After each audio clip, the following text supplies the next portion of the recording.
What if I were not to die? What if life were given back to me? What infinity, and it would all be mine? Then I'd turn each minute into a whole age. I'd lose nothing. I'd reckon up every minute separately. I'd let nothing be wasted. He said that in the end, this thought turned into such anger in him that he wished they would hurry up and shoot him. Fyodor Dostoevsky is widely recognized as one of the greatest novelists in history. His works dive deeper into the darkest parts of human psychology and discuss profound philosophical problems. His concerns regarding human nature were visionary, yet they continue to hold significance in the modern world. Dostoevsky was born in 1821 into a devout Orthodox Christian family in Moscow, Russia. His father, a respected doctor, provided stability and prominence to their household. However, tragedy struck during Dostoevsky's teenage years. His mother's death from tuberculosis deeply affected him, and 2 years later, his father passed away under mysterious circumstances. Some suggest his father may have been killed by serfs seeking revenge for his mistreatment of them. It's also believed that Dostoevsky developed epilepsy following his father's death, a condition that haunted him for the rest of his life. These early losses, combined with his religious upbringing, likely shaped the dark and introspective tone of his writing. After graduating from a military engineering institute, Dostoevsky initially pursued a career in engineering. However, his growing interest in literature led him to begin translating books alongside his engineering work. Eventually, his passion for writing overshadowed his engineering career, prompting him to resign and dedicate himself entirely to literature. In 1846, he published his first novel, Poor Folk, which received acclaim as Russia's first social novel.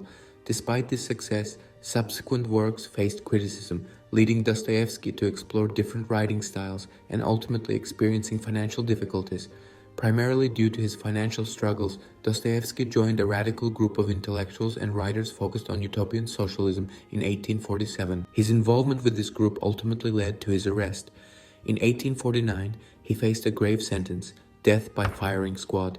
On December 22nd of that year, with the gun aimed at his head, it seemed Dostoevsky's story was nearing its end. Yet, in a last-minute reprieve, a message arrived requesting the cancellation of the death sentence. It soon became apparent that the execution had been a farce, intended to instill fear in the prisoners. Dostoevsky was instead sent to Siberia, where he was forced to work miserable labor in horrible conditions for 4 years.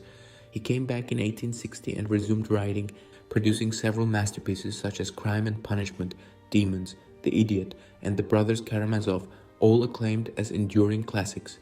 Throughout his literature, Dostoevsky extensively explored the theme of human suffering, particularly emphasizing how individuals grapple with and strive to surpass their pain, especially in a time characterized by the declining impact of traditional religious doctrines and a growing dependence on reason and technology. In his 1866 novel Crime and Punishment, Dostoevsky explores the complexities of self-understanding and the human psyche.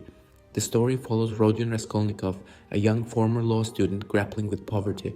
Despite his family's sacrifices, including his sister's plans to marry a wealthy man to support him, Raskolnikov becomes increasingly ashamed and distressed.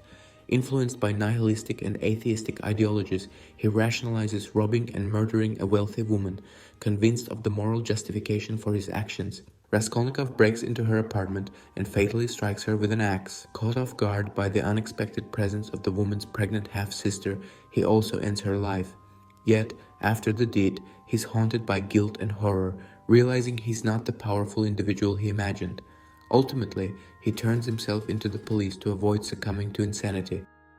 This narrative resonates with most individuals. People often believe they have a firm grasp of themselves, only to discover they're mistaken.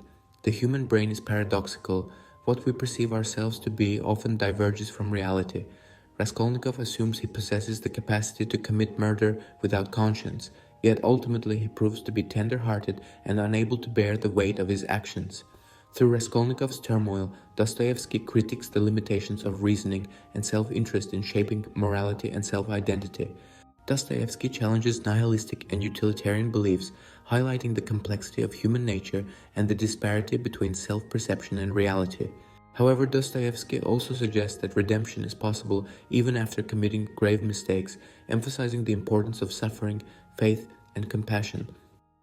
In his later novel, The Idiot, Dostoevsky draws from his own near-death experience, using the character Prince Mishkin to explore life's deep truths.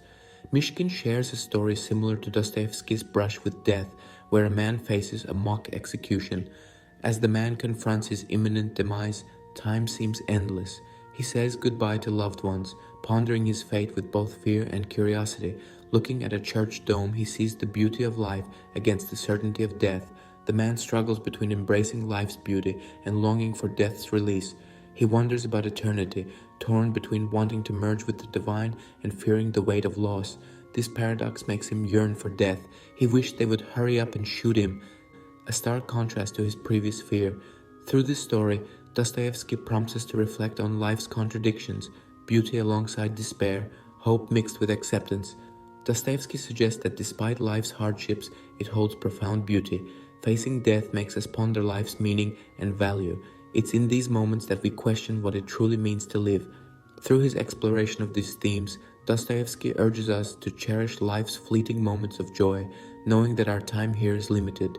He reminds us to embrace life fully, appreciating both its preciousness and complexity before it slips away.